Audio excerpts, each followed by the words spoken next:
பயத்திலிருந்து உதயமாகும் நம்பிக்கை வலிமையானது. ரொம்ப அற்புதமான ஒரு விஷயந்தான் இது. வாழ்க்கையில் மனிதன் பயத்திலிருந்து எப்படி நம்பிக்கை வலிமையாகுதுன்னா, வாழ்க்கையில் மனிதன் எத்தனையோ பிரச்சனைகளை சந்திக்கிறான். அந்த பிரச்சனைகளை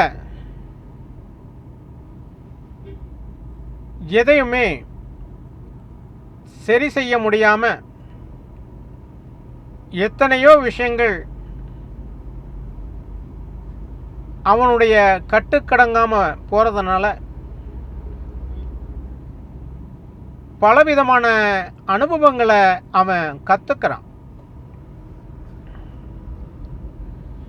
பலவிதமான அனுபவங்களை அந்த மனிதன் கத்துக்கும் போது மீண்டும் அவன் வாழ்க்கையில் ஒரு புது பிறவி எடுக்கிறான் என்பதுதான் உண்மை. அது எப்படி புது பிறவி எடுக்கிறான் என்றால், வாழ்க்கையில் ஒவ்வொரு விஷயமும் தோல்வியாக அவனுக்கு நடந்து கொண்டு இருக்கும்போது, எதை தொட்டாலும் அவனுக்கு இழப்பு ஏற்படும் போது, பொய்யும் புரட்டும் நிறைந்த இந்த மனிதர்கள் மத்தியில்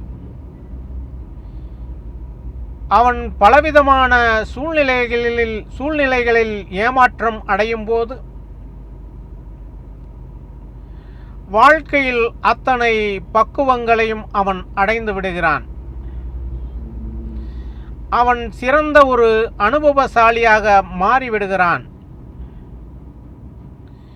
வாழ்க்கையில் பயந்து கொண்டே இருந்து வாழ்க்கையில் எல்லா விஷயங்களையும் அவன் இழந்து விடுகிறான்.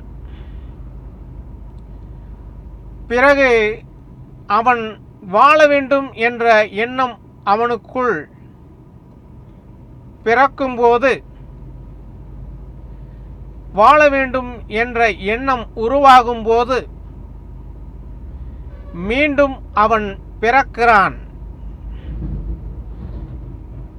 மீண்டும் அவன் பிறக்கும்போது அவன் இந்த உலகுக்கு புது மனிதனாக உருவெடுக்கிறான் என்பதுதான் உண்மை. வாழ்க்கையில் பயந்து கொண்டே இருக்கும்போது அவன் தோல்விகளை அடைந்து கொண்டே இருந்தான். இறுதி கட்டம் பயம் வரும்போது அவனுக்கு துணிச்சல் பிறந்து விட்டது. துணிச்சல் என்பது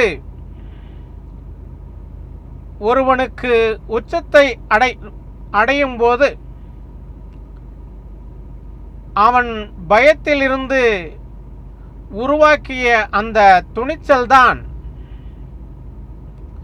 அவனை வாழ்க்கையில் வெற்றி அடையச் செய்கிறது. பயம் என்பது ஒருவனுக்கு வந்துவிட்டால் அவன் வாழ்க்கையில் வெற்றி அடைய முடியாது. அதே நேரத்தில் வாழ்க்கையில் இறுதியாக பயம் ஒருவனுக்கு வந்துவிட்டால் அவன் துணிச்சல் அடைந்து விடுகிறான். அப்படி துணிச்சல் அடைந்து விட்டால் அவன் அதற்கு பிறகு தோல்வி அடையவே மாட்டான் என்பதுதான் உண்மை. இறுதியான பயத்தில் உருவாகும் துணிச்சலுக்கு மாபெரும் சக்தி பிறக்கிறது என்பதுதான் உண்மை.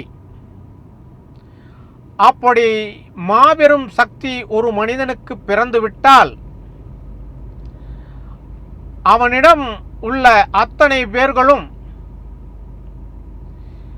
மாற்றத்திற்கு ஆளாக வேண்டிய சூழ்நிலைகள் உருவாகும். ஏனென்றால் இவனே ஒரு புது பிறப்பு எடுத்து வந்திருக்கிறான். அப்படி இருக்கும்போது புதிய மனிதர்களாக அவர்கள் இருந்தால்தான் இவனிடம் அவர்கள் சேர்ந்திருக்க முடியும். இல்லையென்றால் இவனிடம் ஒற்றுமையாக இருக்க முடியாது. இறுதியாக உருவாகிய பயத்தில் இருந்து ஒரு மனிதனுக்கு வாழ்க்கையில் வலிமை வருகிறது என்றால் அந்த வலிமை சாதாரண வலிமை அல்ல, அது மாபெரும் வலிமை என்றுதான் சொல்ல வேண்டும்.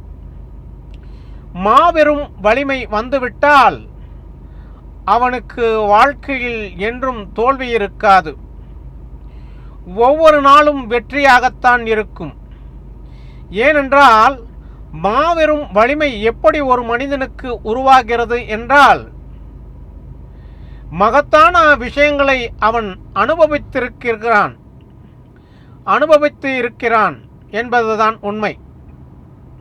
பலவிதமான அனுபவங்களை அவன் உள்வாங்கி இருக்கிறான். பலவிதமான அனுபவங்களை உள்வாங்கிய ஒரு மனிதனுக்கு எந்த ஒரு தீய சக்தியும் அணுகாது என்பதுதான் உண்மை. அதற்கு பின்னால் உருவாகும் வலிமை அவனுக்கு மகத்தான வலிமையாக இருக்கும். பிறகு அவனை யார் நினைத்தாலும் இந்த பிரபஞ்சத்தில் யாரும் அவனிடம் நெருங்க முடியாது. அவனை யாராலும் அசைக்க முடியாது. மாபெரும் சக்தியாக உருவெடுத்து இந்த மண்ணில் வலம் வர அவன் எப்பொழுதும் தயங்க மாட்டான் என்பதுதான் உண்மை. அவன் மண்ணுலகில் உள்ள மனிதர்களுக்கு பிறகு அவன் பெரிய மகா சக்தியாக விளங்குவான் என்பதுதான் உண்மை. ஆகையால் பயத்தில் இருந்து உருவாகும் நம்பிக்கை மிக வலிமையானது என்பதை நினைவில் வைத்துக் கொள்ளுங்கள். வாழ்க்கை உங்களுக்கும் இருக்கும் என்பதை நினைவில் வைத்துக் கொள்ளுங்கள். பயந்து கொண்டே இருக்காதீர்கள். இறுதியாக முடிவெடுங்கள். உங்கள் இறுதியில் பயத்தில் இருந்து உதயமாகும் நம்பிக்கைதான் மிக வலிமையானதும் சக்தி வாய்ந்ததாகவும் இருக்கும் இந்த மண்ணுலகில். அப்படி சக்தி வாய்ந்த மனிதனாக உருவாக இந்த பிரபஞ்சத்தில் உங்களுக்கு இறைவன் கொடுத்த வரத்தை இந்த மண்ணுலகுக்கே மீண்டும் பயன்படுத்துங்கள். உங்கள் வாழ்க்கை அற்புதமாக இருக்கும் என்பதுதான் உண்மை.